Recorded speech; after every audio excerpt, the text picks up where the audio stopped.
अस्सलाम वालेकुम नाज़रीन, मैं हूँ सलवा हसनैन। आप देख रहे हैं सूर्या न्यूज़। आइए नजर डालते हैं आज की अहम खबरों पर।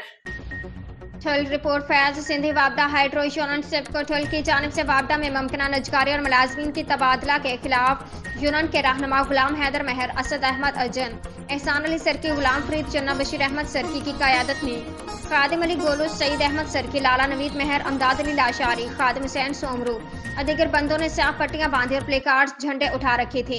मुजाहिरीन वापडा ऑफिस से नारेबाजी करते हुए कंदकोट और जैकबाबाद शाहराहों पर पहुंचकर शदीद नारेबाजी की। इस मौके पर रहनुमा असद अहमद अजन, गुलाम हैदर महर और एहसान अली सरकी ने मीडिया से गुफ्तगू करते हुए कहा कि हम वापडा में मुमकिन नजकारी बर्दाश्त नहीं करेंगे। मुलाजमीन का तबादला करके नाइंसाफी की जा रही है।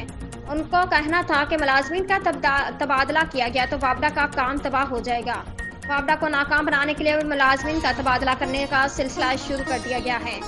उन्होंने वज़ीर आज़म पाकिस्तान वफाकी वज़ीर बिजली और पानी से अपील की है कि वापडा में मुमकिन नजकारी को रद्द किया जाए और मुलाजमीन के तबादले रोककर हमें बढ़ती हुई परेशानी से निजात दिलाई जाए, वरना एहतजाजों का सिलसिला शुरू करेंगे।